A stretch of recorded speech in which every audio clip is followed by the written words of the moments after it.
Friends, today I explain for surface area and volume one important question, and this is very important question.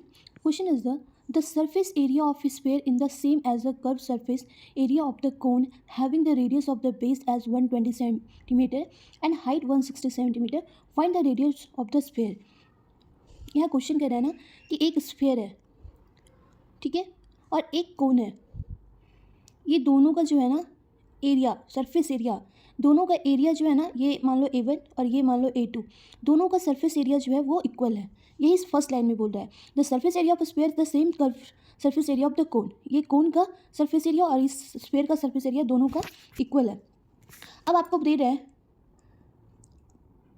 And radius of the base दिया है 120 centimetre और आपको इसका height दे दिया है 160 centimetre. ठीक है, तो आपको पता है कि कोन का सरफेस एरिया क्या होता है. सरफेस एरिया कोन का क्या होता है, पाई आर एल. तो हमें लैटेंट हाइट, एल मतलब होता है लैटेंट हाइट, तो आपको एल निकालना होगा. तो एल निकालने के लिए हमारे पास क्या फॉर्मूला होता है, under root square root of h square plus r square. अब एच स्क्वायर यहाँ पे क्या हो जाएगा 160 का स्क्वायर और आर स्क्वायर क्या हो जाएगा 120 का स्क्वायर. अब यहाँ से 160 इंटू 160 25600 एंड 144000.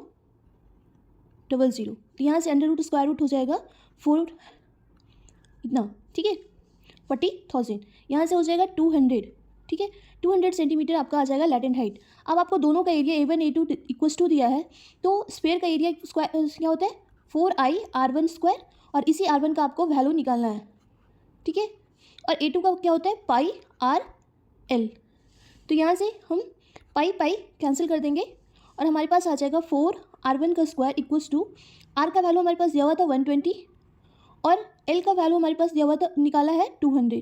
ठीक है, यहाँ से 4 1 जा 4 4 3 जा, ठीक है, तो R1 का स्क्वायर के इक्वल्स टू क्या हो जाएगा 3 2 6,000. R1 equals to under root square root of 6,000. यहाँ पे आप 6,000 को 10 स्क्वायर रूट ऑफ 60 लिख सकते हैं. 10 जब स्क्वायर रूट ऑफ 60 निकालेंगे, देखिए आप 8 से करोगे तो 64 हो जाएगा, मीन्स 8 से हमारे पास लेस आना चाहिए. तो 8 से लेस इसका जब स्क्वायर रूट आप निकालिएगा तो हमारे पास आ जाएगा 7.74 समथिंग. एग्जैक्ट नहीं आएगा क्योंकि ये परफेक्ट स्क्वायर नहीं है, तो हमारे पास मल्टीप्लाई करके आ जाएगा 77.4 centimetre. Please like and subscribe my channel. Thank you.